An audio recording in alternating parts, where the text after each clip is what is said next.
저는 시골에서 교회를 좀 다녔어요. 언제 다녔냐면 여름 성경학교 때 가면 막 맛있는 거 줬거든요. 그래서 막 그 맛있는 거 먹고 싶어서 갔고, 또 크리스마스 때 되면 무대에서 막 우리 연극 만들어서 고요한 밤 거룩한 밤 하얀 한복 입고 이렇게 했잖아요. 그럴 때 막 무대에 서보고 싶어서 교회 갔었어요. 그리고 평상시에 주일에는 잘 이렇게 안 가다가 또 때가 되면 가고 이랬어요. 이제 그랬는데 제가 갑자기 간증하는 분위기가 돼버렸네요. 그런데 교회에 오니까 또 이런 말씀 드리고 싶네요. 그러다가 이제 대학을 다니면서 제가 조금 이제 교회를 좀 안 가게 됐어요. 근데 이제 저희 어머님이 저, 저로 인해서 교회를 나가셔서 권사님이 되셨는데, 네가 나를 불러놓고 네가 안 나가면 어떻게 되냐, 그러고 기도를 열심히 하시더니 제가 드디어 집사님이 되었습니다. 그리고 오늘 이렇게 좋은 교회에 와서 제가 가지고 알고 있는 거 많지 않지만, 우리 또 아이들 위해 헌신하시는 교사 선생님들과 또 우리 어머님들, 그리고 우리 부모님들 모시고 이렇게 좋은 이야기 함께 나누게 하신 거, 허락하신 거 굉장히 감사합니다. 네. 제가 이제 오늘은 이런 주제로 이야기 나눠보려고 하는데요. PPT 한번 확인해 보겠습니다. 제가 근무하는 곳은요, 중마동에 광양시 청소년 상담복지센터라고 합니다. 그 시설은요, 광양시에서 설치를 해서 광양 YMCA가 위탁해서 운영하고 있어요. 그래서 상담으로 오는 친구들은 전부 이렇게 무료로, 상담도 무료, 심리검사도 무료, 이렇게 다 진행을 해주고 있습니다. 혹시 이제 주변에 도움이 필요한 아이들 있으면 이렇게 소개해 주시면 좋고요.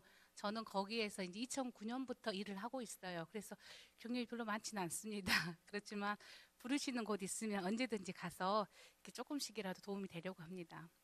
오늘이 우리 교회에서 이제 선생님들 그리고 어머님들 막 오면서 좀 긴장이 됐어요. 저희 교회는 조그만한데 제일교회는 굉장히 크고 역사도 많아서 어떤 분들 성도님들이 함께 하실까 걱정이 됐는데, 막상 딱 자리에 앉아 있으니까 우리 교회 분들과 다 같이 따뜻하게 인사 나눠주시고 하셔서 마음이 참 편해요. 그래서 좀 편하게 사투리도 쓰고 그렇게 움직이고 하면서 같이 하도록 하겠습니다. 이제 무슨 이야기를 할까 고민을 하다가, 우리 아이들이 요새 어떤 고민을 할까요? 이런 것들에 대해서 같이 이야기 나누면 좋겠다고 생각했거든요. 음, 그래서 이제 그 부분을 이야기 좀 해보겠습니다.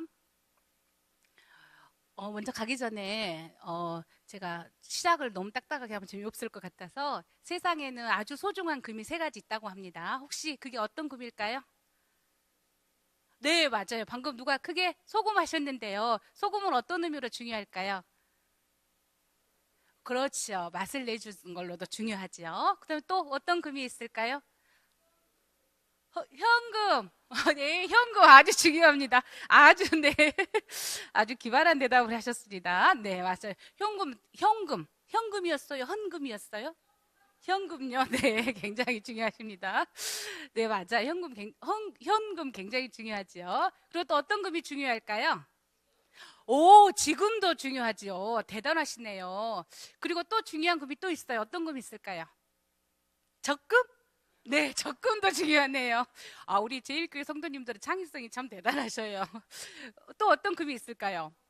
저금도 중요하시지요. 예, 저금도 중요하고요. 또 애들한테 가서 제가 이제 알아보니까는 아주 중요한 금은 황금. 황금은 좋죠. 예. 현금도 좋지만 황금도 더 많이 좋지요. 그리고 소금, 맞아요. 우리 또 빛과 소금의 사명을 다 하시는 분들처럼 소금도 굉장히 중요하죠. 그리고 또 말씀하신 게 지금 굉장히 중요하죠. 예. 제가 이거를 젊은 청년들한테 가서 물어보면 뭐라고 하실 것 같으세요? 어떤 금이 중요하다 할까요? 오늘은 불금이 더 중요하다고 하십니다. 그리고 고등학생 애들한테 가서 뭔 금이 중요해? 그러면 뭐라고 할까요? 19금 이런 게 또 중요하대요. 그 어르신들 만나서 물어보면 어떤 금이 중요합니까? 그러면 뭐라고 할까요? 손금이 또 중요하다고 하시는 분도 계십니다. 이렇게 여러 가지 금이 있지만 나이마다 그리고 지어진 환경마다 또 중요하게 생각하는 금들이 다 다르더라고요. 그래서 그렇지만 일반적으로 저렇게 세 가지를 중요하다고 생각합니다. 그러면 우리가 지금 이 순간 우리가 아이들을 하나님과 가까운 자녀로 키우고 싶잖아요. 하나님 앞에서 멋지고 당당한 아이를 키우고 싶은데 지금 우리가 앉아있는 이 순간에는 어떤 게 중요할까요? 소금? 또 하셨어요, 소금? 현금?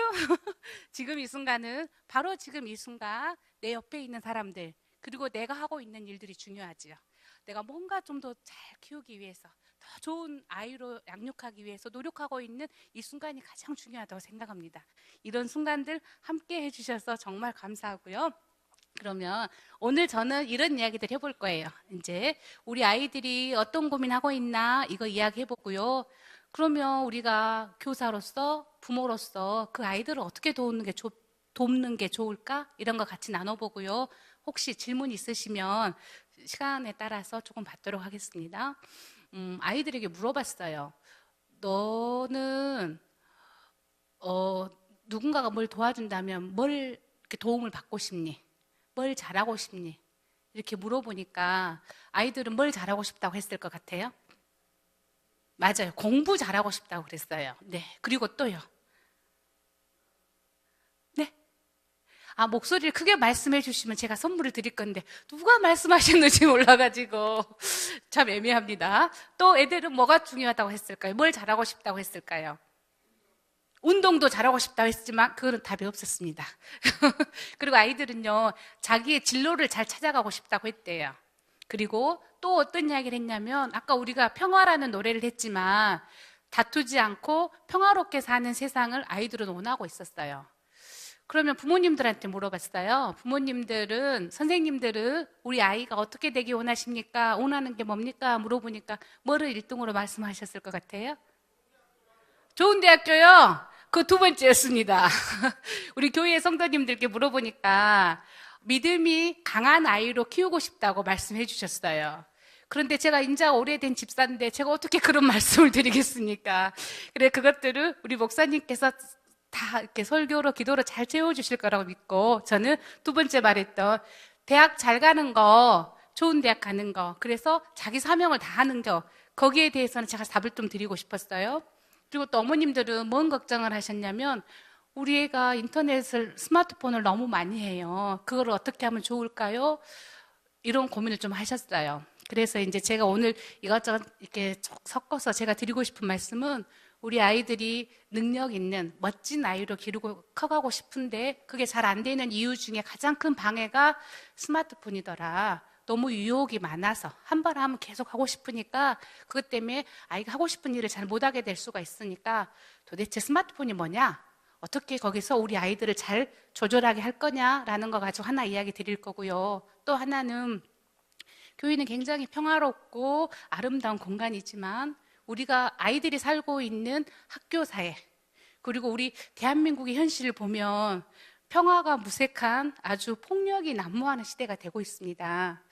나는 폭력에 멀리 있으니까 나는 관심 없어 라고 하면 이 폭력들은 계속 퍼져나갈 거라고 생각이 들어요.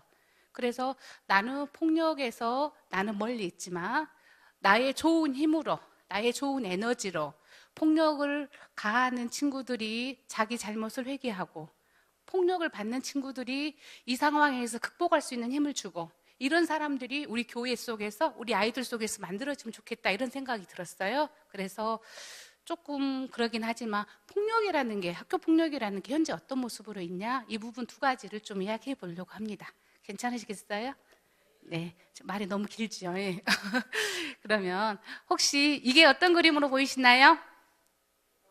네, 맞아요. 토끼도 있고요. 우리 집사님 대답 잘해주셔서 너무 감사합니다.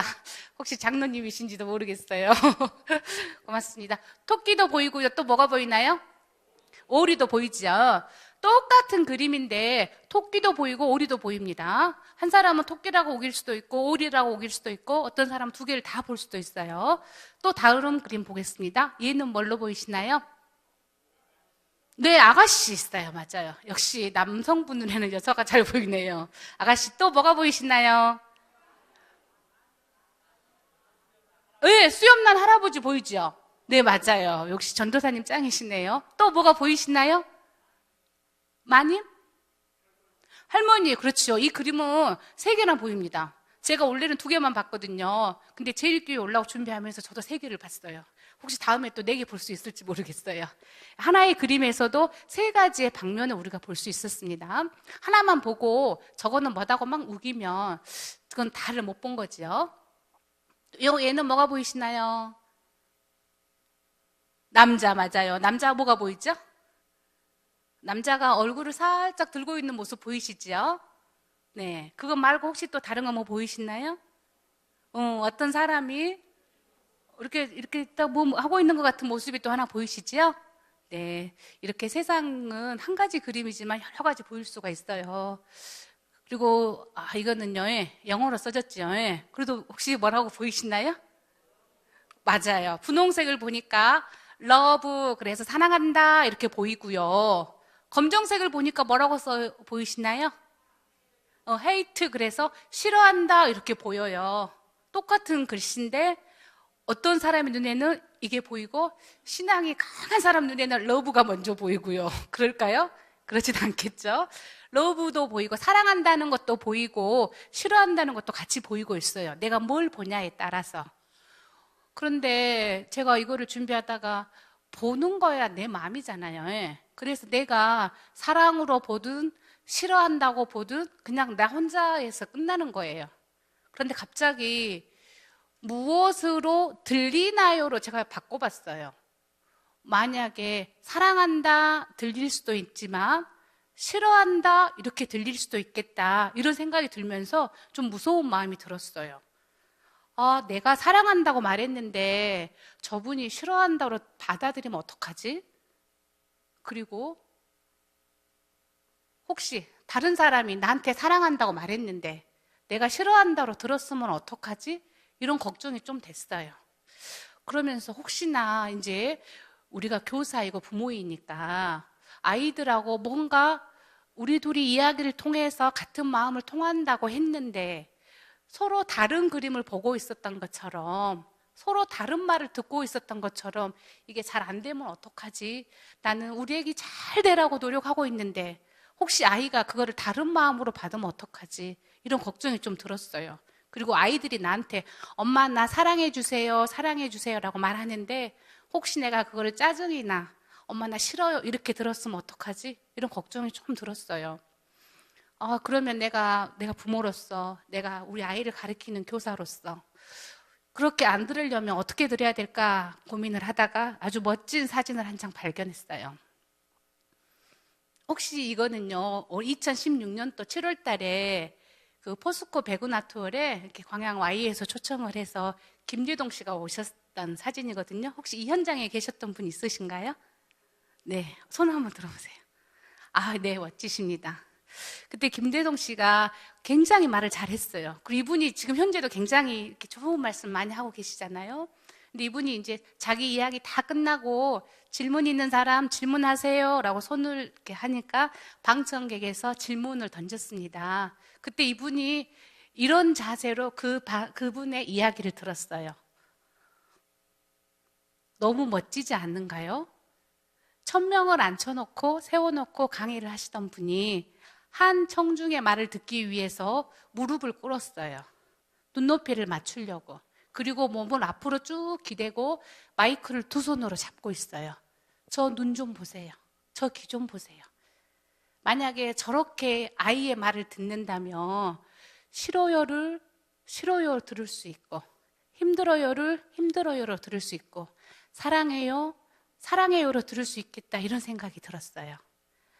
그러면 나도 이제 다른 사람의 무언가 이야기를 들을 때 눈높이를 맞추고 좀 더 가까이 다가가서 귀 활짝 열어놓고 내 마음의 욕심 내려놓고 들어야 되겠구나 이런 마음이 들어졌어요. 그래서 우리 성도님들께 꼭 보여드리고 싶어서 제가 어제 새벽 1시까지 작업을 해가지고 이 작품을 만들어 가지고 왔습니다.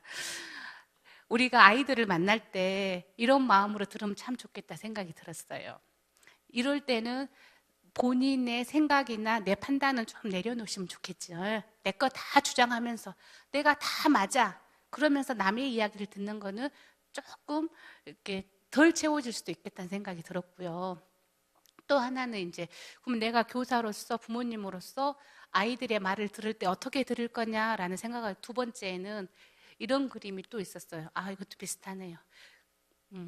그 미술관에서 어떤 미술 선생님이 미술 그림을 쭉 보고 다니시는데 자세를 쭉 낮춰가지고 이렇게 그림을 보고 다니시더랍니다. 그래서 선생님 왜 이렇게 불편한데 쭈그리고 그림을 보십니까? 그러니까 그 선생님이 뭐라고 하셨던 것 같으세요? 맞아요. 제가 내일 우리 반 아이들을 데리고 이 미술관에 올 겁니다. 근데 우리 반 아이들은 키가 작아요. 그래서 이 그림을 볼 때 그게 어떻게 보일까 제가 먼저 보고 아이들에 맞춰서 설명해 주려고요. 이런 마음으로 그 그림을 보고 계셨답니다. 우리도 우리가 가지고 있는 많은 생각들, 내가 옳다고 생각한 거, 내 인생 살아오면서 맞다고 생각한 것들 많이 있어요. 그렇지만 아이들 지도할 때는 요즘 아이들은 좀 어떠지? 이런 거 조금 더 이해하면서 보는 눈이 좀 필요하겠다 생각이 들었고요. 세 번째로 이제 우리 아이가 뭔가 조금 잘못한 일이 좀 있어요. 이럴 때 내가 그래도 교회에 직분이 있는데 우리 아이들이 이런 일을 하면 안 되지. 이런 말씀보다도 이런 생각은 좀 내려놓으시고, 물론 그러신 분 안 계시겠지요. 그렇지만 안 계시겠죠. 그렇지만 어려운 일이 우리 아이가 닥치게 되면 이거 하나님이 우리 아이 제대로 길 가라고 나에게 알려주시는 신호구나. 내가 모르고 놓치고 있었지만 이제 이거를 계기로 제대로 가르쳐야 되겠다. 제대로 가르칠 수 있는 기회가 나한테 왔구나. 이런 마음을 가지고 아이를 보시면 훨씬 더 다르게 보실 수 있을 것 같아요. 우리가 보통 연말 되면은 이제 건강검진 하러 가야 되잖아요. 가면 좀 무섭기도 하잖아요. 귀찮기도 하고 무섭기도 하지만 가서 조기에 조그마한 어떤 위험성을 알게 되면 큰 것을 예방을 할 수가 있잖아요. 그래서 행여나 우리 손주가, 우리 아이들이 행여나 무슨 일이 안 생기면 더 좋지요. 그렇지만 행여라도 무슨 일이 생긴다면 나보고 제대로 가르쳐라고 알려주시는 거구나. 이런 마음으로 보시면 좋겠다. 이런 생각이 들었습니다. 그리고 요즘 아이들의 고민은 아까 우리 이야기 들었죠. 그래서 제가 오늘 그 학교 폭력에 대한 이야기와 스마트폰 사용에 대한 이야기를 좀 드릴 거다 이렇게 말씀드렸습니다. 그리고 이제 학교 폭력을 이야기하면서 폭력에 대한 감수성을 좀 말하고 싶었어요. 무슨 뜻이냐면 이제 우리 아이들이 그게 폭력인 건지 아니면 내가 폭력을 당하고 있는 건지 잘 몰라서 제대로 배울 수 있는 기회를 좀 놓치고 가고 있어요. 그래서 우리 때는 옛날에 그래도 뭐 괜찮았는데 아무것도 아니었는데 이렇게 너그럽게 가시는 것도 괜찮지만 혹시 이게 좀 더 좋은 지도일까? 그러면 그걸 좀 더 알고 가시는 것도 괜찮겠다 이런 생각이 들었습니다. 이제 학교 폭력은 남한테 몸을 괴롭히거나 마음을 괴롭히거나 물질적으로 뭔가를 가져가는 것은 폭력이다 이렇게 말합니다. 그러면 이제 학교 폭력에 보니까 어떤 종류가 있냐면 남을 때리는 거 있죠. 신체 폭력 있죠. 요새는 막 옛날에 텔레비에 나온 것처럼 애들을 막 무작스럽게 때리고 이런 거 안 해요. 왜냐하면 그러면 학교 폭력으로 신고해가지고 다 이렇게 처벌을 받거든요. 그러니까 은근하게 때려요. 어떻게 때리냐면 수업 시간에 뒤에서 볼펜으로 콕콕콕 찌른다든가 쉬는 시간에 그리고 머리 한 대 뒤통수 탁 때리고 가고 또 쉬는 시간에 툭 때리고 가고 폭력이라고 신고하기 좀 그렇고 신고 안 하자니 자존심 엄청 상하고 친구들이 다 보고 있는데 쉬는 시간마다 와서 나를 한 대씩 때려. 별로 아프진 않아요. 그렇지만 마음은 상처가 되잖아요. 수치스럽고 이거 엄마한테 말하려니 이 말을 하면 우리 엄마가 엄청 속상할 것 같아요. 별것도 아닌데 그러냐 그럴 수도 있을 것 같아요. 그래서 말 못하고 끙끙 앓는 애들이 조금 있어요. 그래서 이렇게 신체폭력을 당하는 경우도 좀 있고요. 우리 아이들이 그렇게 하면 안 되지만 이거를 당하지도 않아야 되겠다는 마음에 제가 이제 드립니다.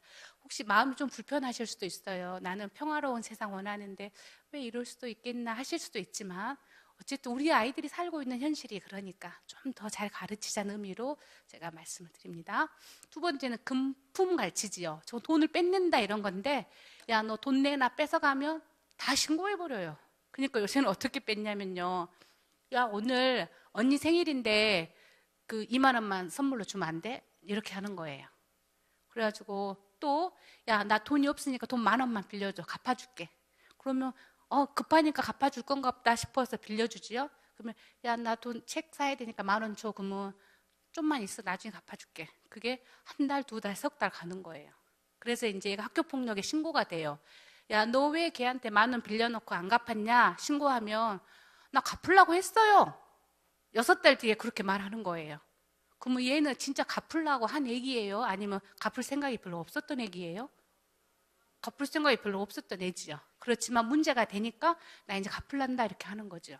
만약에 우리 애들이 그런 엄마 누가 나한테 돈 빌려갔는데 계속 안 갚아 그러면 그게 작은 폭력의 시작일 수도 있어요. 500원 빌려갔는데 안 갚았어요. 맨날 내놔라 하다가 돈 안 주니까 그게 뭐라고 안 주니까 그냥 포기해버렸어요. 그럼 그 다음에는 1,000원을 내놔라 할 수도 있고 2,000원 내놔라 할 수도 있죠.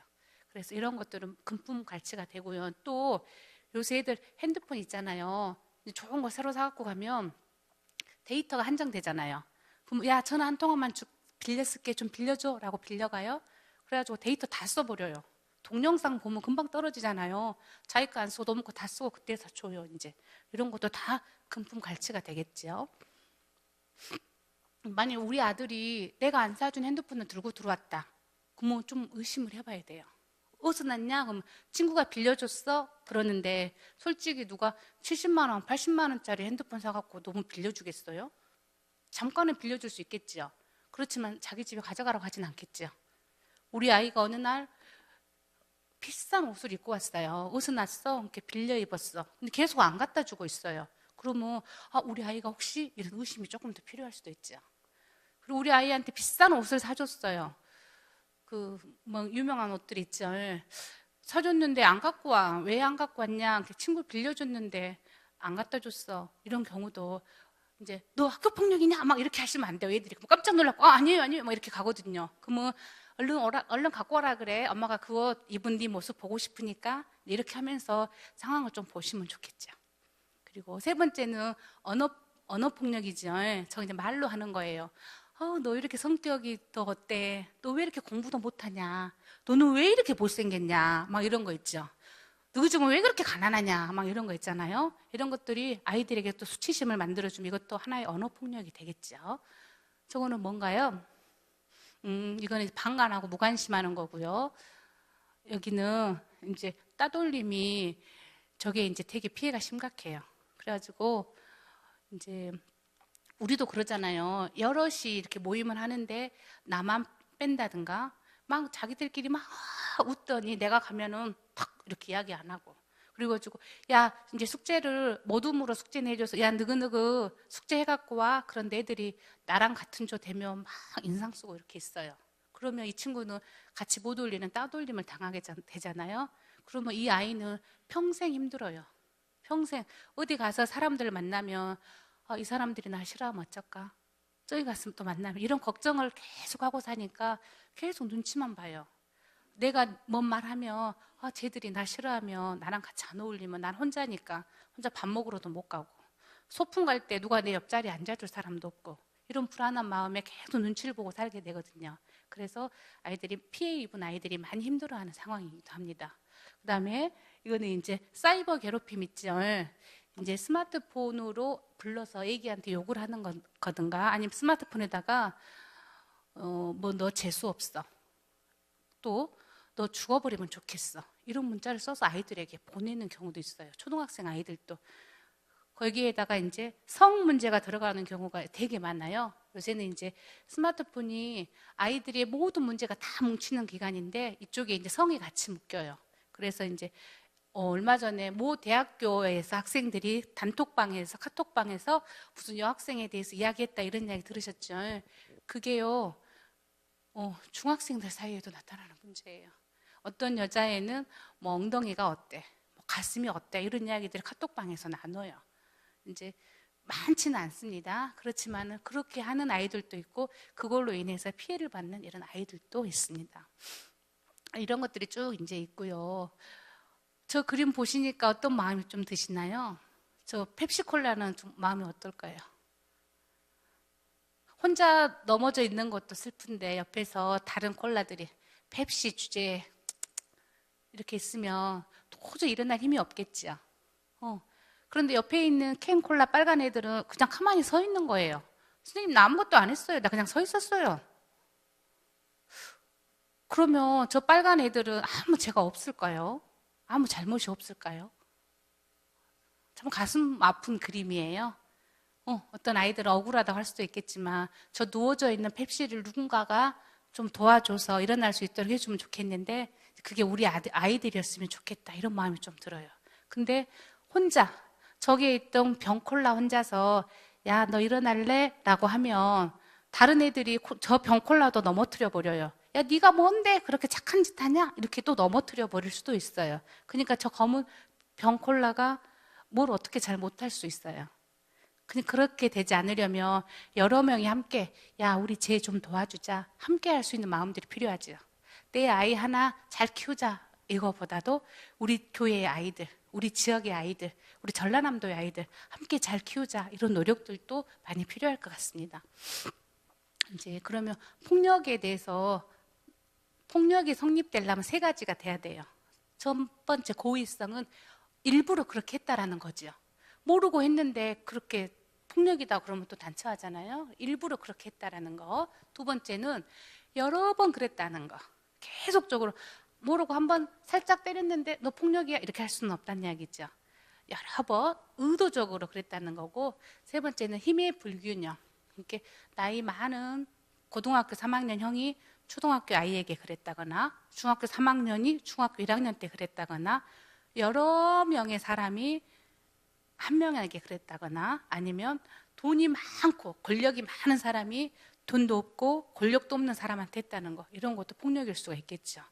그러면 막 돈 많은 사람이, 권력 센 사람이 돈 내놔라 막 이렇게 하는 것도 폭력일 수도 있겠지요. 네. 그런데 학교 폭력의 문제에서는요, 그 피해 학생, 맞은 학생과 때리는 학생, 가해 학생이 경계가 좀 모호할 때도 있어요. 무슨 뜻이냐면요, 제 경험이에요. 제가 이제 우리 아들이, 제가 막 학교 폭력 예방 교육하고 다니고 이러는데 어느 날 집에 갔더니 담임선생님이 전화가 왔어요. 우리 아들이 학교 폭력을 했다는 거예요. 제 마음이 어떻겠습니까? 막 창피하기도 하고 도대체 뭔 이런 일이 있었다냐 싶기도 하고, 우리 아들이 되게 착했거든요. 되게 지금도 착해요. 되게 착하고 저 닮아서 얼굴도 잘생기고 공부도 엄청 잘하는데 학교 폭력을 했다고 말을 듣고 그 다음날 와서 교문에서 반성을 한다는 말을 듣고 가슴이 너무 철렁했어요. 막 그러면서 걱정이 됐어요. 엄마, 우리 애기가 학교폭력 가해 학생으로 찍혀가지고 친구들한테 계속 그런 시선을 받으면 어쩔까 이런 걱정도 되고요. 학교 생활기록부에 뭐가 적혀지면 어쩔까 이런 걱정도 되고요. 우리 애 진짜 착한 애인데 막 그런 걱정이 되게 많이 들었거든요.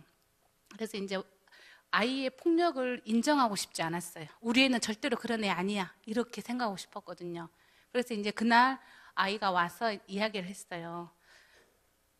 이제 뭔 일이 있었냐, 그러니까는 그 애가 초등학교 6학년 때부터 중학교 1학년 때까지 수업 시간마다 등 뒤에서 우리 아들을 연필로 살살 건드렸답니다. 근데 우리 아들 성격이 좋아서 막 참았어요. 하지 마라, 하지 마라 그러고 참았어요. 그러니까 얘가 그 하지 마란 소리를 그냥 귀담아 듣지 않은 거예요. 그래서 얘는 그렇게 해도 되는 애인가 보다 싶어서 계속 그렇게 한 거예요. 그러다가 이제 어느 날 이제 우리 아들한테 엄마 아빠에 대한 요구를 했나 봐요. 근데 한 10번 정도 했대요. 어느 날 하고 또 하고 또 하고 또 하고 10번 정도 하니까 우리 아들이 아무리 성격이 좋아도 화가 나잖아요, 우리도. 그래서 이제 그 애를 한 대 때려버렸는데 그 순간 학생부장 선생님 보신 거예요.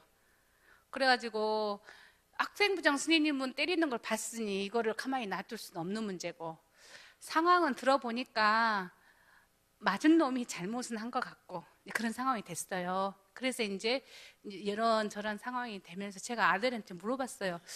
왜 그랬냐, 그동안 왜 엄마한테 말 안 했냐, 걔가 니를 그렇게나 건들고 너한테 그렇게나 놀리며 그 놀리는 소리를 듣는 저도 되게 마음이 아팠거든요. 요즘 애들은 부모님 욕을 하는 것도 되게 많아요. 근데 좀 진작에 말을 하지 왜 그랬냐, 그러니까는 엄마 아빠 속상할까 봐 말을 안 했다는 거예요. 그래서 참 아들이 고맙기도 하고 이제 미안하기도 하고 그랬거든요. 근데 제 마음에 제일 큰 걱정은 혹시 우리 아이를 학교폭력 가해 학생이라고 누가 찍으면 어쩔까, 이게 제일 걱정이 됐었고요. 그래서 잘못을 인정하는 게 좀 힘들었어요. 그래서 아들한테 물어봤어요. 아들, 네가 잘못한 게 뭐니? 네가 저 친구한테 어떤 피해를 줬니? 물어보니까 제가 걔를 때린 거는 제 잘못이에요. 그래서 그러면 그거 어떻게 할래? 그러니까 그건 제가 사과해야 되지요. 그러더라고요. 그래, 그건 네가 사과해야 되겠네. 여기서 끝내면 될까요? 안 되지요. 우리 아들 마음속에 편안할까요? 아니죠. 우리 아들 마음속에 더 큰 분노가 들어있어요. 그러면 야, 너가 화나는 거 뭐야? 그러니까는 걔가 나를 이렇게 연필로 콕콕콕 찌르고 엄마 아빠 욕을 해서 지 마음을 아프게 한 거에 대해서는 자기가 사과를 받아야 되겠대요. 그래, 그거는 사과를 받자. 그래서 그 다음날 가서 그 이야기를 했어요, 선생님들하고. 그래서 걔는 이제 사과를 하고 이제 우리 아들은 미안하다고 하고 하루 교문 앞에서 학교폭 예방 캠페인하고 이제 문제는 해결이 됐어요. 그럴 때 학교 선생님이 전화를 하시잖아요. 그럼 제 핸드폰에 누구누구 담임 뜨잖아요. 그럼 가슴이 있잖아요. 숨이 막 벌렁벌렁벌렁 이렇게 막 쉬어져요. 그래서 학교 폭력에 관련된 부모님들 학교에 전화가 오면 가슴이 이렇게 뛴다더니 이런 상황이신가 보다라는 생각이 들어서 피해 입은 친구들의 마음도 이해가 됐지만 때리는 친구들도 이렇게 많이 마음이 불안하구나 이런 생각이 또 다시 또 이해가 되더라고요. 그러면서 이제 내가 만약에 우리 아들한테 야, 너 왜 그동안 너가 그래도 참아야지 근다고 네가 걔를 때리면 되겠어? 엄마가 학교폭력 예방교육하러 다니는데 내 창피하잖아 이렇게 하면 우리 아들은 더 많이 속상했을 것 같아요. 나 엄마랑 이제 말도 안 해 이렇게 됐을 거예요. 그렇지만 또 어떻게 상황이 잘 극복이 돼서 나중에 보니까 우리 아들이랑 또 그 집 아들이랑 더 잘 지내더라고요. 애들은 또 그런 것 같기도 해요. 진짜 그래가지고 애초에 가해 학생으로 태어난 애는 저는 없다고 생각해요. 걔도 누군가에 의해서 피해를 받았겠죠. 예를 들어서 뭐 현재 뭐 엄청난 입시 문제 때문에 피해를 받았다든가 아니면 가정에서 너무 센 아버지가 있어서 피해를 받았다든가 아니면 본인이 좀 다른 문제가 있었다든가 그 아이도 누군가로부터 피해를 당한 학생이었을 수도 있죠. 그런데 그 아이가 당한 화가 본인이 소화를 못 시키니까 이제 약한 아이들한테 또 찾아가는 게 될 수도 있어요. 근데 우리 아이들은 때리는 아이가 돼서도 안 되지만 말씀드린 것처럼 맞는 아이가 돼서도 안 된다고 생각을 해요. 근데 교회에 다니시는 성도님들의 아이들은 되게 좀 착한 아이가 되려고 하는 마음이 되게 많아요. 그래서 웬만하면 좀 참으려고 할 수도 있어요. 물론 우리가 인간적으로 이해하고 참을 수 있는 부분은 참고 서로 협력해서 풀어나가면 더 좋을 수도 있어요. 그런데 이게 그냥 참고 문제라는 걸 모르면 더 큰 문제가 생길 수도 있더라고요. 그래서 아이들에게도 저는 야, 네가 참을 수 있으면 참지만 잘못된 것은 잘못됐다고 말할 수 있는 용기도 좀 있으면 좋겠다. 이런 마음도 들어져요. 그 다음에 우리 아이들이 대부분은 주변 학생으로 있어요. 그래서 무슨 일이 생겼는지 안 생겼는지 별로 관심이 없어요. 그리고 관심을 가지면 내가 피해를 당할까 봐 좀 걱정이 돼요. 그래서 좀 멀리 떨어져 있거든요. 근데 우리 이 친구들이 피해 학생한테 한 발짝만 다가가면 피해 학생은 또 용기를 낼 수도 있거든요. 그래서 우리 아이들이 그런 역할을 좀 하면 좋겠다 이런 마음도 듭니다. 학교폭력에 대한 실태조사한 결과를 쭉 보면요, 전체적으로 피해 입은 친구들이 줄어들고 있대요. 이건 참 다행이죠. 언제 폭력을 처음 경험해봤니 물어보니까 몇 학년 때 제일 처음 경험했을 것 같으세요? 1, 2학년요? 틀렸습니다. 네, 그냥 찍으세요. 맞습니다. 4학년 때였어요. 옛날에는 북한의 김정일이가 누가 무서워서 못 쳐들어온다 했어요? 중학교 2학년이 무서워서 중2병 때문에 못 들어온다 했잖아요. 근데 올해부터는 바뀌었어요. 초4 때문에 못 들어온다네요. 옛날에는 방이들이 도시락 들고 다녀서 못 쳐들어온다는 말도 있었는데 요새는 초4들이 아주 심각한 상태에 있다고 합니다. 왜 그러냐라고 봤더니 요즘 애들은 이제 성숙이 되게 좀 빠르지요. 성숙이 빠르고 미디어를 통해서 언론, 텔레비나 컴퓨터 이런 것들을 통해서 폭력에 좀 더 빨리 노출이 된답니다. 그런데 아직 덜 커가지고 무서운 게 별로 없어서 폭력을 발생하는 일이 더 많이 생겼다 그래요. 초사하니까 애들인데 뭐 그거 장난이지 그럴 수도 있지만 이게 폭력에 연관될 수도 있다는 것도 보시면 좋을 것 같고요. 그 다음에 피해 유형은 말로 하는 폭력이 제일 많은데 신고는 별로 안 해요. 왜냐하면 제가 나한테 이런 말 했어요 라는 걸 신고를 했을 때 처벌이 되는 게 조금 어렵고 그러니까 친구는 잘 안 하는데, 신고가 많이 되는 것은 이제 신체적으로 폭력한 거나 요새는 성폭력도 신고가 조금 돼요. 왜냐하면 우리 이제 정권이 뭐 4대 악 해서 쭉쭉쭉 이렇게 했잖아요. 그런데 이제 성에 관련되면 한 번만 해도 바로 이렇게 걸리게 되고, 이제 경찰 쪽에서는 성에 관련되면, 혹시 경찰분 계시나요? 이렇게 특진 뭐 이런 것도 조금 있고 그런가 봐요. 그래서 어쨌든 성에 대해서는 되게 민감한데요. 너무 좀 그래요. 이제 어떤 아이가 스마트폰으로 성에 관련된 문자를 써서 보냈잖아요. 그러면 우리 부모님 입장에서 예를 들어서 내가 너랑 자고 싶다 이렇게 문자를 써서 보냈어요.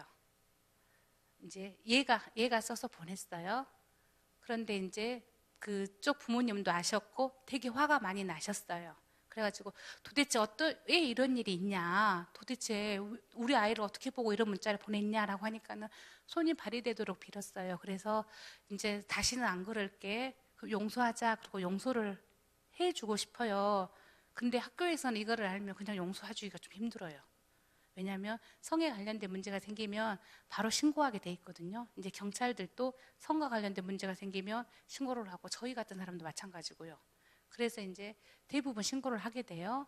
근데 한번 생각해 보셔요. 그냥 신고를 하는 게 좋을까요? 그냥 용서해주고 다음부터 그러지 말아라 이렇게 하는 게 좋을까요? 이제 두 가지 입장이 다 맞는 측면이 있어요. 왜냐하면 너가 처음 했던 일이고 뭐 그렇게 상처가 되지 큰 일 아니니까 그냥 다시는 절대 하지 말아라 라고 용서를 해준 경우가 이제 문제가 더 커지지 않으니까 다행일 수도 있고요. 그냥 그 상태에서 그대로 끝내면 아이들 마음속에 문자로 그런 거 보내도 용서해 주라고 막 비니까 용서가 되네, 좀 더 센 거 해도 괜찮을까, 이런 마음이 생길 수도 있대요. 그래서 큰 처벌은 아니더라도 일단 경찰에 가서 조사도 받고 이렇게 하다 보면, 아, 내가 문자 하나 보냈지만 이것도 큰 잘못이구나, 다음부터는 안 그래야 되겠다, 이런 마음이 들 수도 있다네요. 그래서 그렇게 하는 게 좀 옳다 이렇게 하시는 분도 계십니다. 저는 용서해주고 싶은데 악마는 안 그러시더라고요. 그리고 이제 아이들한테, 야, 너 피해를 입었을 때, 누군가한테 맞았을 때, 누군가한테 뭔가 뺏겼을 때 도움을 요청했냐 물어보니까 도움을 요청 안 하는 애들이 되게 많아요. 중학생 정도는 한 50% 정도가 요청을 안 했어요. 나 혼자 끙끙 앓았다는 이야기죠. 이게 이제 저절로 해소가 되면 괜찮지만 해소되지 않으면 나중에 이제 다른 또 아픔으로 나타납니다. 너 왜 그러면 도움을 요청 안 했어? 라고 물어보니까 왜 안 했다고 그랬어요? 왜 도움을 요청 안 했다고 그랬어요? 야단 맞을 것 같아서 요청을 안 했대요. 그리고 이야기해도 소용없을 것 같아서 요청을 안 했대요. 그리고 일이 커질 게 두려워서 요청을 안 했대요. 우리 아이들이 저거를 보면 어른을 믿고 있는가, 잘 못 믿고 있는가, 이런 마음이 좀 들어요. 만약에 내가 엄마 제가 이런 상황에서 피해를 당했어요 라고 말할 때, 누가 우리 아이를 그렇게 했어? 우리 아이 힘들게 한 녀석들 혼내줘야 되겠네 라고 탁 이렇게 책임져 주는 어른이 있었으면 얘는 말했을 거예요.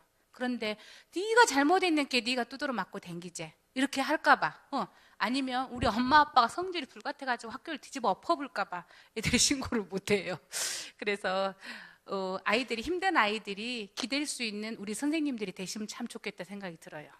이제 교사 이렇게 어머님을 하시면, 아이들이 교회에는 되게 착한 애들이 많아요. 그러니까 웬만하면 길을 잘 펴고 살거든요. 근데 만약에 교회에서도 조금 혼자 있다든가 스마트폰만 계속하고 좀 친구들하고 덜 어울린다든가 좀 에너지가 없고 이런 친구들은 조금 관심 있게 보시면 좋겠다 이런 생각이 들어져요. 그러면 이제 우리 교회 선생님은 내가 무엇을 해도 나를 다 믿어주실 거야, 나 예뻐해 주실 거야, 그렇게 마음이 가져지며 이야기할 수도 있다 이런 생각이 듭니다. 그다음에 이제 왜 가해했냐, 왜 때렸냐라고 물어보니까 애들이 야, 너 애하고 무슨 일이 있었어? 물어보니까 제가 그냥 몇 대 때렸어요. 그래서 걔 좀 다쳤어요. 이렇게 말하는 거예요. 그거 장난이었는데요. 그래요. 그럼 피해를 입은 친구한테 가서 봤더니 이빨이 3개가 나가불고 코뼈가 막 나가불었어요. 근데 때린 애는 장난으로 살짝 때렸대요. 그래서 우리가 그거는 장난이 아니다라고 말해줍니다. 니는 장난이라고 말하지만 그거는 장난이 아니고 폭력인 거야 라고 말해요. 그럼 애들은 폭력이라고 하면 처벌이 되니까 두려워서 계속 장난이라고 우겨요. 그래서 우리는 이렇게 말해줘요. 이거는 장난이고 이거는 폭력이다 라는 걸 말할 때 너희 둘 다 재밌냐? 물어봐요. 그러면 둘 다 재밌으면 뭘까요? 장난일 수도 있겠죠. 그 다음에 니네 둘이 입장을 바꿔보자. 그럼 둘이 바꿔서 해도 재밌냐? 그럼 둘 다 재밌으면 그건 장난이지요. 근데 입장을 바꿔놓고 보니까 나는 별로 안 재밌어졌어. 아까는 재밌었는데. 그러면 이거는 폭력이 될 수도 있겠다는 이야기겠지요. 그리고 또 하나는 이제 그만하자라고 했을 때 그만할 수 있으면 장난으로 볼 수 있대요. 근데 그만하자라고 했는데도 계속되는 경우 있죠. 예를 들어서 이런 거예요. 가위바위보 해가지고 이긴 사람이 진 사람 뺨 때리기 놀이를 해요. 무슨 그런 놀이가 있겠냐 싶지만 하는 경우도 있어요. 처음에는 살살 때리다가 근데 맞으니까 화가 나죠. 그럼 이제 세 때린단 말이에요. 이제 나는 더 이상 장난으로 시작했지만 더 이상 하는 거는 나한테 굉장히 힘든 일이어서 나 안 할래라고 하니까 네가 아까 나를 몇 대 더 때렸잖아 그러면서 계속 하자고 하는 경우 있죠. 이런 거는 시작은 장난이었지라도 끝은 폭력으로 끝나는 겁니다. 그래서 세 가지. 둘 다 재미있으면 장난이다.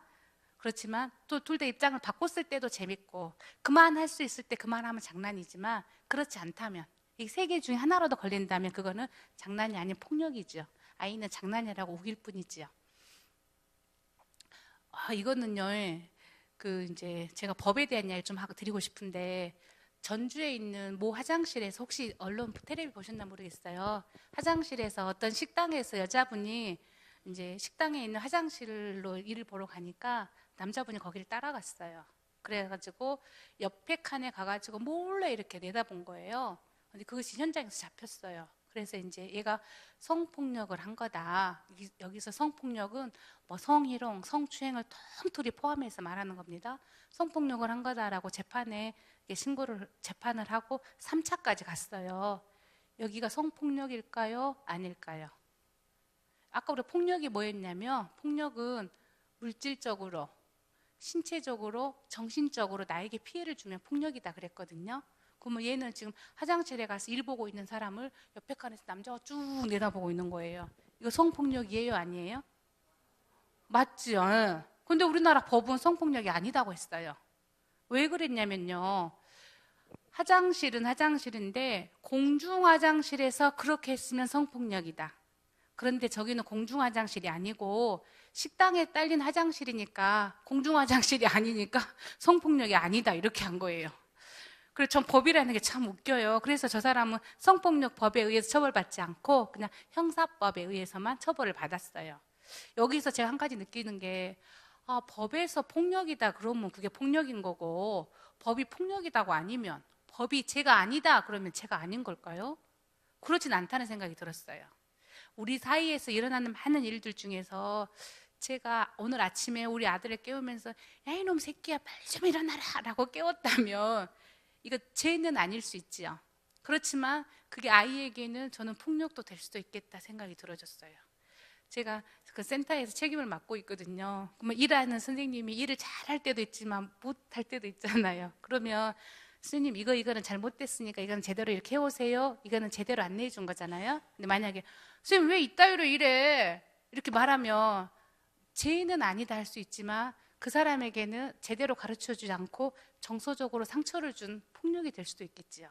그래서 혹시나 내가 교사로서 부모로서 잘하고 있지만 혹시나 나보다 힘이 더 약한 아이들에게 이런 행동들이 나간 적이 있지는 않나? 한 번 정도는 둘러보시면 좋겠다 이런 생각이 좀 들었습니다.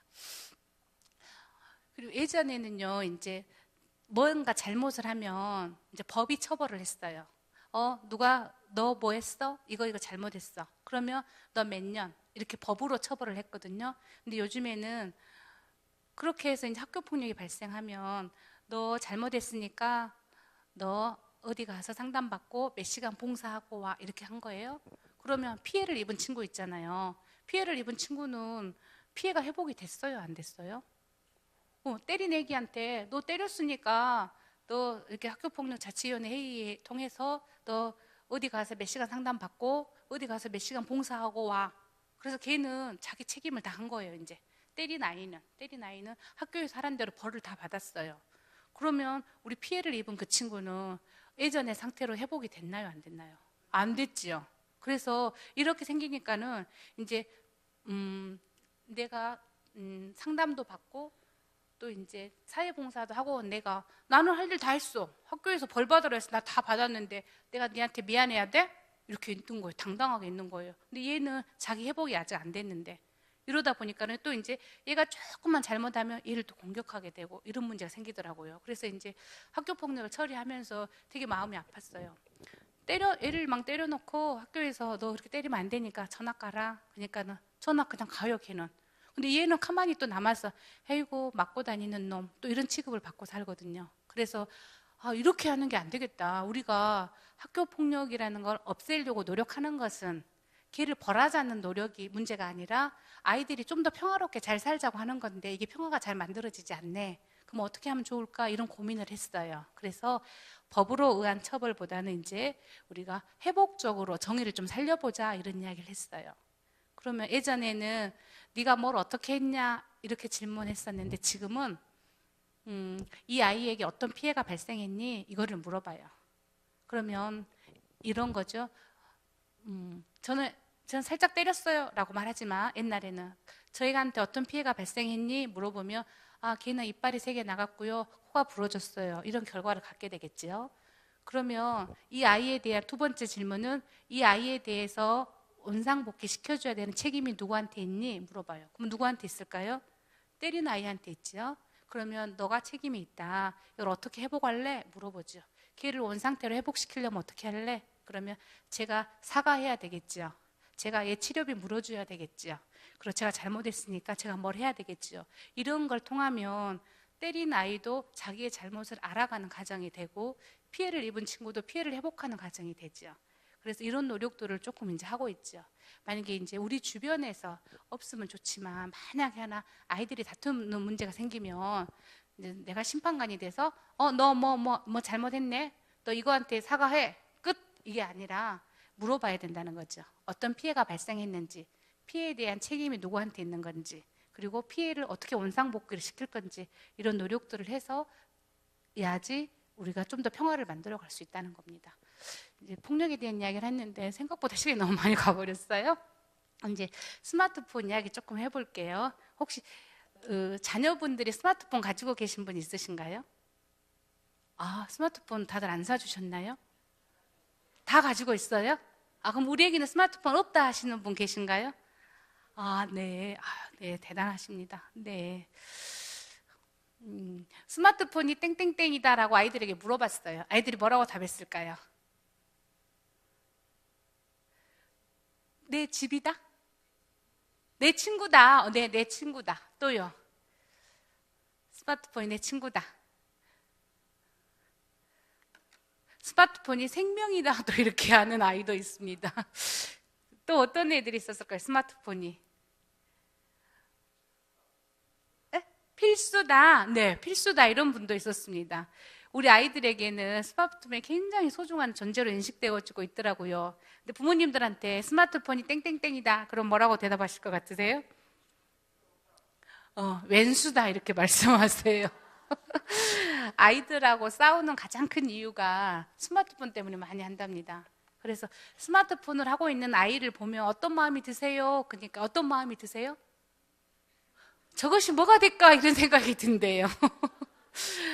옛날에는 스마트폰이 없던 시절에는 애들이 컴퓨터를 했잖아요. 그럴 때는 선생님 우리 애가 컴퓨터를 많이 해서 걱정이에요. 그러면 저희가 네 어머님 좋은 방법이 있습니다. 이렇게 말씀드려요. 그래서 이렇게 해서 아이에게 며칠에 한 번씩 몇 시간 동안 컴퓨터를 하자라고 약속을 하고 그 약속을 잘 지키도록 하십시오. 약속을 잘 지키면 상을 주고 약속을 안 지키면 벌을 주세요. 이렇게 하면 좀 통제가 됐어요. 왜냐하면 컴퓨터는 이렇게 크잖아요. 애들이 이거 들고 다닐 수 없잖아요.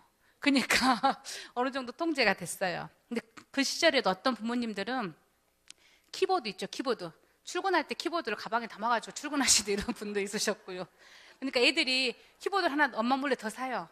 그래가지고 막 하다가 전화하면은 엄마 언제 와? 물어봐요. 그럼 엄마가 좀 이따 갈게. 그러면 애들이 뭐라 그러냐면 엄마 들어올 때 전화해줘 이렇게 말해요. 왜 그럴까요? 다 이유가 있죠. 아이도 안전한 상태에서 게임을 하고 싶은 거예요. 그래서 엄마가 문 열고 탁 들어오면 컴퓨터 탁 끄죠. 그럼 엄마들이 너 컴퓨터 했냐? 그러면 아니요, 안 했어요. 그런데 가서 컴퓨터를 탁 만져보면 컴퓨터가 뜨끈뜨끈하지요. 그래도 그 시절에는 뭐가 좀 가능했어요. 왜냐하면 어쨌든 주머니에 넣어서 들고 다닐 수는 없으니까, 침대 이불 속에 넣을 수는 없으니까. 옛날 어떤 애는요, 이제 저녁 갑자기 생각이 나는데, 저녁에 아빠가 이제 게임 그만해라라고 하니까 이제 잠을 탁 먼저 자요. 초저녁에 잠을 자요. 그러다가 이제 부모님들 주무시면 얼른 일어나가지고 컴퓨터를 이불로 확 덮어가지고 그 속에서 막 이렇게 게임을 해요. 그러다가 이제 부모님들이 화장실 가고 싶어서 일어나셨다가 방에서 뭐 불빛이 나오네 가서 봤다가 이제 그날 막 모니터 박살나고 일어난 집 되게 많았거든요. 그래도 그때는 괜찮았는데 지금은 이제 큰일 났어요. 스마트폰 이게 있잖아요. 예. 잔다 그래가지고 이불 속에 가서 해도 아무도 몰라요. 그리고 다 날마다 가지고 다니잖아요. 만지기만 하면 되잖아요. 굉장히 많은 매력들이 생겨가지고 되게 통제하기 어려운 상황이 됐어요. 뭐 이거 갖다 버리면 되죠. 뭐 버리면 되죠. 근데 얘를 버리기에는 얘가 너무 아깝단 말이에요. 얘가 있어서 되게 편한 점이 많아졌어요. 어떤 점이 좋아지셨나요? 네, 우리 집사님 제가 선물 하나 드리랍니다. 진짜 너무너무 지금 5개나 갖고 왔는데 하나도 못 드렸거든요. 여기 있다가 꼭 가지고 가세요. 네, 우리 빨간 셔츠 입은 집사님 아니신가요? 네, 청년이세요? 아, 네, 우리 청년님. 네, 네, 네. 아, 그래요. 그래서 이 스마트폰이 가진 장점이 너무너무 많아요. 저는 제일 좋은 게 혹시 어떤 점이 제일 좋으신가요? 얘가 있어서? 네? 위치 추적도 하시네요. 누구를 위치 추적하시나요? 또 얘가 있어서 어떤 점이 좋으세요? 내비게이션 맞아요. 내비 되게 좋죠. 핸드폰이 생겨서 제일 망한 집이 내비집이었습니다. 네. 또 이게 있어서 뭐가 좋아요? 쇼핑할 수 있지. 쇼핑해서 좋지만 또 집안은 또 기울어지고 있습니다. 저는 제일 좋은 게 뭐냐면요. 인터넷 뱅킹이 너무 좋아요. 이게 인증서 하나 깔아놓으니까 아무 데서나 돈 줄 수 있고요. 돈 없을 때 빌려달라면 또 아무 데서나 누가 빌려줄 수 있어서 너무너무 좋아요. 또 좋은 점은 신문을 안 봐도 바로바로 중요한 사실을 접할 수 있어서 되게 좋아요. 이게 너무너무 좋거든요. 그래서 아침에 탁 눈 뜨면 얘를 착 봅니다. 제가 게임을 너무 좋아했어요. 그래서 제가 스마트폰 중독에 대해서 공부를 하고 있습니다. 제가 게임을 하나 깔면 일주일이면 게임을 지워요. 왜냐하면 게임 때문에 제 생활이 잘 안 돼요. 아침에 이제 주말에 아침에 게임을 하나 깔아놓고 게임을 막 하잖아요. 그러면 그 다음 단계만 가고 싶잖아요. 막 그 다음 단계 가면 뭘 줄까 싶어서 막 열심히 하다 보면 아침 먹고 난 설거지가 점심 때까지 그대로 있어요. 그러면 이제 점심 때 애들한테 야, 뭐 짜장면 하나 시켜 먹자. 그러고 이게 또 그대로 있어요. 그러면 일주일 동안 제가 해야 될 일들이 잘 안 되고 있어요. 그래서 안 되겠다 싶어서 제 원칙은 제가 이제 좀 알아야지 또 애들하고 말이 되잖아요. 그래서 한 번씩 깔아요. 앱을 깔아서 게임을 하는데 내 원칙은 일주일이 되면 삭제한다. 이게 제 원칙이에요. 두 번째로는 여기에다 돈은 절대로 안 쓴다. 이런 원칙이 있거든요. 그러니까 그나마 지금 살아가고 있습니다. 근데 얘가 진짜 나쁜 물건이면 우리가 다 버리면 되는데 나름대로 쓸모가 있는 물건이란 말이에요. 그래서 얘를 버릴 수도 없어요. 그런데 얘랑 같이 살면서 우리가 또 너무 많은 피해를 입고 있어요. 그런 것들 같이 한번 보실래요? 어떤 피해가 있냐면요. 카톡이라고 아시죠? 애들한테 카카오톡으로 성인 음란물을 보냅니다. 카카오톡 회사가 보내진 않을 거예요. 그렇지만 누군가가 보내서 애들을 그거 보게 합니다. 아이들은 구별할 수도 없는 나이에 노출이 되는 거죠. 잠깐 다른 게 뭐가 나왔네요. 저기 써진 게 뭔가요? 엄빠가 뭘까요? 엄마 아빠 맞았습니다. 제가 지금부터는 상품을 드리기 위해서 손을 들고 대답하도록 하겠습니다. 이거는 뭘까요? 엄카. 네. 네, 맞습니다. 엄카를 가진 사람은 그날 물주예요. 나 엄카, 그러면 나 엄마 카드 가지고 나왔다 이런 뜻이거든요. 네, 선생님 또 하나 이따 드릴게요. 또 그 다음 보세요. 이번에는 60세 이상만 대답하도록 하겠습니다. 이거는 뭘까요? 좀 어렵네. 답정너. 옆에서 얼른 가르쳐줘 보세요. 저거는 답은 정해져 있고 너는 말만 해. 이게 이제 답정너예요. 이거는 자기 고집대로만 막 하는 경우 있죠. 이런 거. 야, 오늘 저녁에 맛있는 거 뭐 먹을래? 엄마가 물어봐 놓고 야, 오늘 돈가스 먹자. 뭐 이런 거 있죠. 애들한테 막 선심성 있게 물어봐 놓고 이럴 때 이제 우리 엄마 답정너야 이렇게 말하는 겁니다. 그 다음 이거는 뭐예요? 엄크. 한번 뭘까요? 엄크. 엄마 크리티컬. 그래가지고 뭔 뜻이냐면 엄마가 화났다 이런 뜻이에요. 막 게임하고 있는데 엄마가 탁 들어오셔서 막 이렇게 하시면 야, 우리 엄크야 엄크 막 이렇게 비상사태인 걸 알리는 거 되겠죠. 그 다음 또 이거 볼까요? 이거는 처음 보셨죠? 예. 빼박 캔트. 그러는데 빼도 박도 못한다, 아주 곤란한 상황이다 이럴 때 이렇게 말합니다. 마지막은 진짜 60세 넘으신 분만 한번 해보세요. 안물 안굼. 안 물어봤어, 안 궁금해. 이런 경우에 나 별로 말하기 싫어. 이럴 때 이제 쓰는 말이 이런 말이에요. 이제 우리가 또 스마트폰 하고 하니까 또 젊은 애들이 쓰는 언어가 어떤 건가 이렇게 재미로 조금 해봤습니다. 이제 그냥 넘어갈게요. 이제 아까 제가 말씀 살짝 드렸는데 스마트폰이 좋은 점도 많이 있지만 몇 살 때 어떤 목적으로 이걸 접했냐에 좀 달라져요. 우리들은 얘가 늦게 나와가지고 우리가 최소한 30살은 넘어서 얘를 만졌잖아요. 저는 30살 넘어서 만졌어요. 40살 이전에 만졌겠지요. 그런데 우리 애들은 언제부터 이거 만지던가요? 맞아요. 몇 살 때요? 맞아요. 아주 어린 애들도 많이 만지지요. 그리고 요새 이렇게 식당에 가면 그 뭐에 딱 이렇게 앉아가지고 스마트폰 딱 세우는 기계가 있더만요. 그래가지고 이렇게 애들이 하고 이런 상황이 또 있거든요.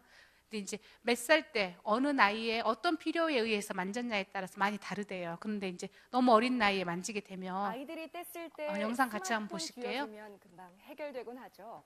그런데 너무 어릴 때부터 스마트폰에 빠져들면 뇌가 제대로 발달하지 못한다고 합니다. 보도에 오지현 기자입니다. 16개월 된 하윤이 스마트폰으로 동영상을 틀어주자 눈을 떼지 못합니다. 스마트폰을 치우자 짜증을 내고 이내 울음을 터뜨립니다. 그거 하나만 있으면 잔소리도 안 하게 되고 그냥 놔두면 그냥 보니까 엄마들은 편하죠. 육아정책연구소 조사 결과 국내 영유아들은 평균 2.3세 때 스마트폰을 처음 접하는 것으로 나타났습니다. 하지만 영유아들이 스마트폰을 과다하게 쓰면 감성과 이성을 관할하는 뇌의 영역이 붕괴되고 뇌 크기도 최대 30%까지 줄어들 수 있습니다. 스마트폰이 없을 때 짜증을 자주 부리면 중독을 의심해야 합니다. 충동적이고 그다음에 책임감이 없고 따돌림, 은따 이런 문제들이 더 심해지게 되는 겁니다. 전문가들은 스마트폰 영상이 저기서 끊기더라고요. 아쉽지만 전문가들은 스마트폰 사용을 최대한 늦춰서 줘라 이런 이야기를 하셨습니다. 방금 저기서 스마트폰을 일찍 하면 어떤 문제가 생긴다고 하셨나요? 맞아요. 뇌가 좀 달라진다고 했죠. 그래서 뇌 앞부분에 전두엽이라는 게 있는데 얘는 이게 바른 행동이냐 잘못된 행동이냐를 판단해 주는 뇌가 여기에 있어요. 얘가 잘 안 커요. 그러면 자기가 한 행동이 잘한 건지 못한 건지 잘 모른다는 이야기죠. 그러면 나중에 뭐가 없다는 이야기를 많이 듣게 되죠. 이게 남을 때려놓고도 이게 잘못인지 잘 모를 수도 있다는 이야기죠. 그리고 또 하나는 깊이 사고하는 힘이 없대요. 우리가 어떤 훌륭한 일을 하고 싶으면 깊이 사고해서 좋은 작품들이 나오잖아요. 그런데 그런 사고를 잘 못해요. 그래서 어렸을 때부터 너무 하는 건 힘드니까 최대한 늦게 사줘라 라고 이렇게 말을 합니다. 그런데 아이들에게 늦게 사주는 게 좀 힘들대요. 왜냐하면 그건 좀 이따 살펴보고요. 그러면 어떤 정도가 되면 문제냐. 그러면 핸드폰을 많이 하는 애들은 저런 문제가 생기는데 첫 번째는 일상생활의 장애라고 써져 있죠. 아까 제가 저 게임하느라고 뭘 못했어요? 설거지 못했잖아요. 이게 이제 일상생활의 장애가 되는 거예요. 우리 성도님들 예전에 그 뭐였죠? 그 스마트폰에 되게 애니팡 나왔을 때 막 식구들대로 모여 앉아서 하셨잖아요. 막 하트 날리면서 그러면서 자기가 해야 될 일들 잘 못하는 거. 예를 들어서 우리 아이들은 학원을 가야 되는데 학원을 못 간다든가 숙제를 해야 되는데 숙제를 못 한다든가 감 따러 가야 되는데 감을 못 따러 간다든가 이런 일상생활이 잘 안 되는 게 문제가 되고요. 두 번째는 내성이 생긴다는 거예요. 옛날에는 3번만 해도 재밌었는데 이제는 10번 정도 해야 똑같이 재밌어. 이런 문제가 생기는 거고요. 그 다음에는 금단 현상이라 해가지고 요새는 스마트폰 이렇게 하잖아요. 그러면 이제 스마트폰을 안 하는 순간에도 손을 잡고 이렇게 움직이고 있어요. 막 애들 손이 상담하러 온 애들 보면 손이 책상 위에서 막 이러고 막 있어요. 그 키보드, 게임 키보드 막 누르던 버릇이 돼가지고 이렇게 있고요. 어떤 분들은 마트에서 문을 탁 이렇게 밀고 들어가야 되는데 마트에서 이렇게 문을 습관적으로 이렇게 하시는 분도 있으세요. 그리고 주말에 할머니 집에 가면 애들이 못 견뎌요. 할머니 집에는 인터넷이 안 터지니까, 와이파이가 안 터지니까 막 빨리 가자고 막 조르는 이런 애들도 있거든요. 핸드폰을 안 할 때도, 게임을 안 할 때도 거기에 계속 거기에 빠져 있는 거, 이런 게 이제 금단 현상이 되겠고요. 4번째로는 그러다 보니까 비행, 문제 행동도 하게 돼요. 어떤 뜻이냐면요, 이제 내가 이런 게임을 하는데 무기가 좋은 게 있으면 게임을 잘할 수 있거든요. 그래서 돈을 갖다 여기다 넣으면 좋은 무기를 주니까 그거 하고 싶은데 어떤 애들은 한 달에 60만 원씩 갖다 넣는 애들도 봤거든요. 그냥 계속 갖다 이렇게 넣으니까. 근데 이제 돈이 넣을 돈이 없어요. 그러면 이제 남의 지갑을 보게 되는 거죠. 엄마 거 1,000원, 2,000원 뽑아쓰다가 엄마가 눈치를 채시고 관리를 잘하면 다른 친구한테 가서 또 이렇게 뺏어오는 이런 문제도 생기는 경우가 있었습니다. 그럼 우리 애들이 스마트폰 좀 안 하게 할 수 없을까 그랬더니 너무 이제 유행이 되고 애들의 딱 상태에 딱 맞아요. 그래서 애들이 너무너무 많이 하게 되고요. 우리 아이들은 자기를 표현하고 싶은 욕구가 있는데 스마트폰을 보면 자기가 좋아하는 앱 깔아서 자기가 만들잖아요. 저기 보면 소통의 욕구라는 거 있죠.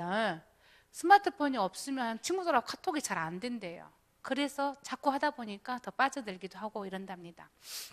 그리고 이제 좀 우울한 친구들은 남하고 말하고 얼굴 보고 이야기하고 이러는 게 좀 불편하니까 그냥 스마트폰에 쭉 빠져서 하는 경우도 있고요. 또 이제 ADHD라고 해가지고 좀 이렇게 막 산만한 친구들 있거든요. 이 친구들은 깊게 생각하는 거 복잡한 게 좀 힘들어요. 그러니까 간단한 재미를 가지고 올 수 있는 스마트폰에 더 많이 빠져드는 경우도 있다네요. 근데 그래서 우리 애가 스마트폰 많이 한다 그래서 너 우울이야? 이렇게 거꾸로 가시면 안 되는 거예요. 무슨 뜻인지는 아시겠죠? 그 다음에 근데 만약에 우리 아이들의 스마트폰 사용을 내가 지도를 잘 하고 싶은데 어느 정도 단계가 좀 필요해요. 무슨 뜻이냐면요, 이제 우리 엄마 아빠들 예전에 이렇게 좋은 만남, 마음을 통하고 연애하실 때 이게 좀 단계가 있잖아요. 오늘은 만나서 커피 한 잔 같이 해야 되겠다 이런 말을 할 수 있을 때가 있고, 오늘은 손 한번 잡아볼까 이런 마음이 들 때가 있고 그러잖아요. 근데 이제 우리는 오늘 이제 교육을 통해서 그리고 예전에부터 스마트폰이 얼마나 우리 아이에게 안 좋은 영향을 끼치나를 알게 됐어요. 그래서 이제 집에 가면 오늘부터 우리 아들 스마트폰을 단속하리라 딱 이렇게 마음 먹고 갔어요. 근데 우리 아이들은 그럴 준비가 아직 잘 안 돼 있어요. 그런데 어느 날 갑자기 엄마가 교육을 받고 오시더니 아들 스마트폰 내놔. 그러면 엄마 막 이러면서 안 된대. 그거 하면 뇌도 막 작아지고 성격도 이상해지고 서울대 못 간대. 그러니까 내놔 하니까 애들은 막 당황하게 되죠. 그러니까 우리가 우리 애기 수준이 어느 정도인가 좀 맞춰야 돼요. 어떤 애들한테는 내놔 해도 절대로 안 내는 애들이 있고요. 어떤 애들은 살살 달래면 또 내놓는 애들이 있고요. 어떤 애들은 알아서 척척 잘 내놓는 애들이 있어요. 애들 교육도 그러잖아요. 일요일 날이면 주일이면 척척 알아서 잘 나오는 애도 있고 어떤 애들은 막 가자 꼬셔야지 또 나오는 애들도 있고. 근데 우리가 다 똑같이 요구하기는 좀 힘들잖아요. 그런 것처럼 스마트폰 할 때도 애기가 어떤 수준인가 좀 보는 게 필요해요. 우리 아이가 어느 정도 수준인가를 봐서 수준을 좀 끌어올리면 되겠죠. 수준을 좀 끌어올리는데 어느 정도 수준까지 끌어올리면 좋으시겠어요? 우리 아이들이 스마트폰을 안 하면 좋겠다. 이건 아니죠. 이거 필요한 거는 잘 쓰고 필요하지 않는 건 안 쓰면 좋겠다. 지가 꼭 필요할 때는 쓰고 지가 꼭 안 필요할 때는 넣어놓고 책을 보거나 다른 활동을 하면 좋겠다. 이런 거 목표잖아요. 그래서 그런 목표가 있으면 좋아요. 어떤 목표를 쭉 정해놓고 거기까지 가도록 돕고 그럼 돕는 과정에서 애들 스스로 뭔가 좀 결정할 수 있도록 기다려주는 것도 괜찮다고 하십니다. 그래서 우리 아이들의 상태는 어느 정도인가 한번 보시면 좋을 것 같아요. 근데 이제 그러면 이제 한 가지만 더 할게요. 우리가 있잖아요. 그 어떤 일들을 할 때는 자기가 잘하고 싶은 마음, 동기가 있으면 그 일이 막 더 잘 되거든요. 내가 성경을 일독할 거야 딱 마음을 먹었어요. 그런데 그게 자발적으로 막 생긴 동기면 막 더 열심히 잘 보게 될 거예요. 근데 내가 아직 별로 마음이 없다면 이게 잘 안 될 수도 있겠죠. 근데 이제 그런 동기를 만들어주는 게 굉장히 중요한데, 예를 들어서 나는 우리 목사님이 너무 좋아. 나는 하나님이 너무 좋아. 그래서 꼭 올해 안으로 일독할 거야. 관계가 되게 좋으면, 엄마와 관계가 되게 좋으면 나는 아이들은 그런 걸 뭔가 하려고 하는 마음이 있어요. 그런데 만약에 관계가 좀 덜 좋다면 그런 노력을 좀 덜 할 수도 있겠죠. 그래서 우리 부모님들이나 선생님들이 원하는 어떤 아이의 목표 행동을 만들 수 위해서는 관계를 잘 맺는 게 중요하겠죠. 네. 그리고 두 번째로는 뭐라고 써져 있나요? 유능성이죠. 유능성은 일단 부모님이랑 아이들이랑 선생님이랑 아이들이랑 관계가 좋으면 어떤 일을 잘 이룰 수가 있어요. 그런데 두 번째로는 너는 잘 할 거야 라는 마음이 되게 중요하죠. 그리고 어느 정도 한계를 좀 지어주는 게 필요해요. 무조건적으로 풀어놓을 수는 없다는 얘기고요. 세 번째는 아이야 어떤 목표를 가지고 약속을 하면 아이가 그 길을 가도록 좀 봐주는 게 필요해요. 무슨 뜻이냐면요. 야, 너가 밤 9시가 되면 스마트폰을 거실에 내놓고 충전해놓고 자도록 하자 이렇게 약속을 했어요. 그런데 아이가 잘 안 해요. 그러면 이제 일정한 시간마다 일주일에 한 번씩 만나서 야, 네가 지난주에 며칠은 잘 내놓던데 며칠은 잘 안 내놓더라. 엄마랑 약속을 이렇게 했는데 잘 안 됐네. 다음번엔 이렇게 해볼까? 이렇게 할 수도 있고, 야, 네가 9시 되면 스마트폰을 이렇게 내놓기로 했는데 일주일간 너무 잘했어. 엄마가 진짜 너 감사해서 너한테 선물로 치킨 한 마리 사주고 싶어. 이렇게 상도 주고 이런 게 필요해요. 그런데 오늘 냈냐 안 냈냐, 내일 냈냐 안 냈냐, 지금 냈냐 안 냈냐 자꾸 관리를 하잖아요. 그럼 우리 아이는 내놓을 거예요. 그런데 어머님도 언제까지 우리 아이 그렇게 관리하실 수 있을 것 같으세요? 이제 고등학교 갈 때 공부 잘해갖고 기숙사로 가보면 관리 못해요. 아이는 스스로 핸드폰을 내놓을 수 있을 만큼의 훈련을 잘 못 받았어요. 엄마가 다 관리하셨으니까. 그래도 고등학교 때 내가 데리고 키워서 괜찮아요. 근데 대학교 보내잖아요. 우리 광양에는 대학교가 이제 작게 있으니까 멀리 이렇게 공부를 잘해 서울로 보내잖아요. 그랬더니 한 학기 대학 지나니까 대학 교수님한테 전화가 왔어요. 어머니, 아드님이 대학 등록금 내놓고 학교를 한 번도 안 나옵니다. 그리고 올라가 봤더니 기숙사에서 자취방에서 하루 종일 게임만 하고 있는 거예요. 우리 아들 의대 보내놨더니, 제 아들 아니고요, 의대 보는 아들이 의대를 고시를 안 보겠대요. 왜 그런가 했더니 그 병원 이렇게 숙소에서 시간만 남은 게임을 한 거예요. 그래서 애들이 시험을 볼 수 있을 만큼 공부를 안 한 거죠. 그래서 우리나라에 그 과학 잘하는 사람들이 다니는 대학교가 뭐가 있나요? 포스텍? 뭐라 그러죠? 카이스트에서는 그 게임이 안 되는 어떤 시스템을 만들려고 이렇게 노력까지 하고 있답니다. 우리나라에 굉장히 유능하고 뛰어난 아이들도 어렸을 때부터 관리가 잘 안 되거나 게임에 너무 많이 빠져 있어서 자기가 해야 될 일들을 많이 놓치는 경우도 있다고 해요. 그래서 이제 우리가 아까 말씀드린 것처럼 안 하게 할 수는 없죠. 좋은 것도 있지만 좋은 것도 있으니까. 그러면 어떻게 하는 아이로 기르면 좋냐면 필요할 때는 켜고 필요하지 않으면 끌 수 있는 아이로 가르쳐 줘야죠. 누가 결정해서? 내가 결정해서 아이가 결정할 수 있도록 만들어 줘야지요. 그러면 초등학교 3학년한테 스마트폰 딱 사주고 야, 너가 알아서 켜고 네가 알아서 꺼? 그럼 애들이 할 수 있을까요? 절대로 못하지요. 그래서 사주는 시기는 2학이면 좀 최대한 늦추면 좋겠다. 그런데 어쩔 수 없이 사주게 됐다. 그러면 좀 관리가 필요하시죠. 너가 엄마랑 적당히 의논해서 네가 이렇게 하는 방법들을 통해서 스스로 관리하게 하는 게 필요해요. 그러면 10번을 못하는데 한 번 잘했으면 10번 못한 거 이야기하지 말고 한 번 잘한 거 이야기해 주시면 애들이 더 잘하려고 노력하거든요. 그렇게 좀 하시면 좋을 것 같습니다. 시간이 많이 됐죠. 그래서 이거 한 번만 해보겠습니다. 여기 밑에 보면 오감 원리라는 거 있죠. 오감 원리 중에서 아이가 스마트폰을 막 하고 있어요. 근데 엄마가 우리 딸 같이 이야기 좀 할까? 라고 하니까 애기가 안 듣고 계속 스마트폰만 하고 있어요. 그러면 마음에서 화가 부글부글 끓어오르시죠. 그러면 이놈 가시네가 엄마가 하는 소리도 못 듣고 다 스마트폰 때문이야. 이리 내놔. 막 이렇게 되면은 또 관계가 많이 박살이 나요. 애쓰고 노력해온 것들이. 그럴 때 우리가 어떻게 하면 좋을까 해서 첫 번째 뭐라고 써져 있나요? 밑에 칸에서 네, 눈을 마주쳐 관심을 보이네.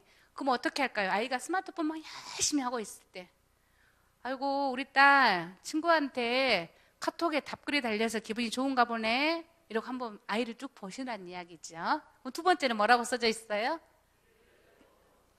엄마 저기 남자친구가 카톡 보냈어. 그럼, 아 그래? 이렇게 잘 들어주라는 이야기겠지요. 세 번째는 어떻게 하래요? 우리 다 같이 한번 고개를 끄덕여 볼까요? 그랬구나, 이렇게 한번 해보셔요. 그랬구나. 네, 왜 안 하셔요? 그랬구나, 이렇게 한번 해보시죠. 그다음 네 번째로는 가슴을 열어 전달하래요. 어떻게 하면 좋을까요? 아, 나는 우리 딸이 스마트폰 조금만 하고 공부 좀 하길 바랬는데, 이렇게 이야기하라는 이야기죠. 좀 부드럽게 하면 애들도 마음이 좀 더 편하게 받을 수 있겠죠.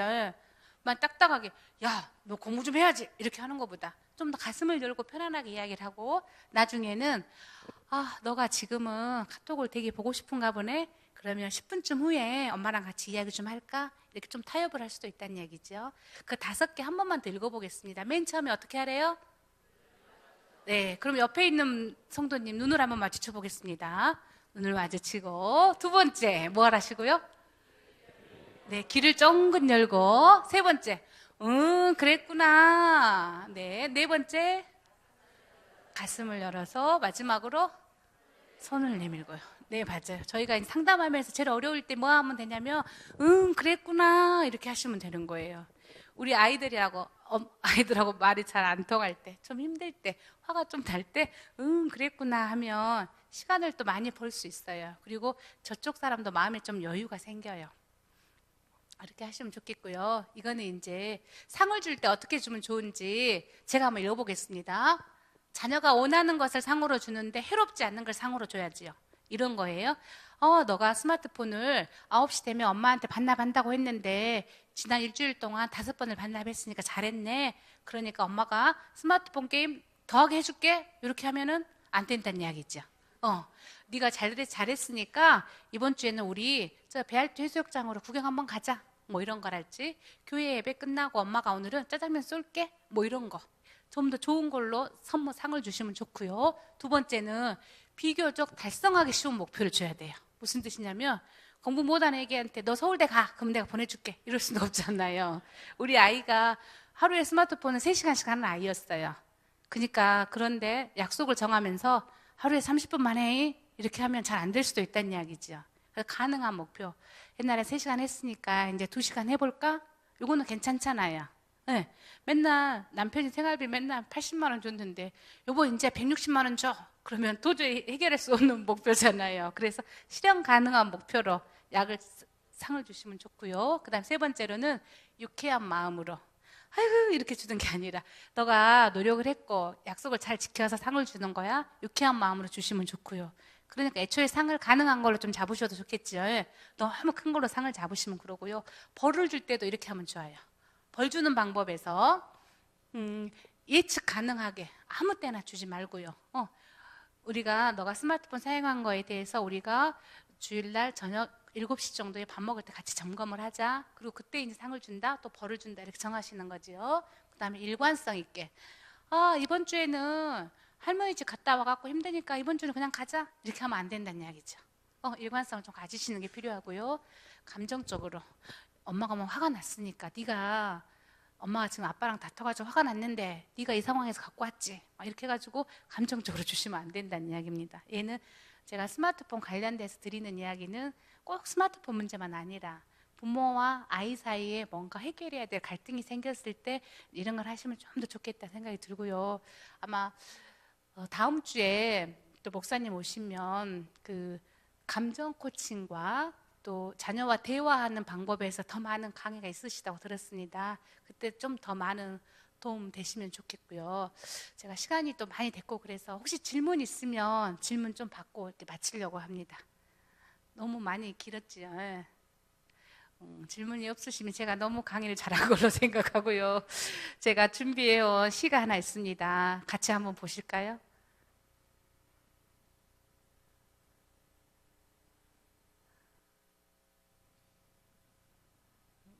잘 안 되네요.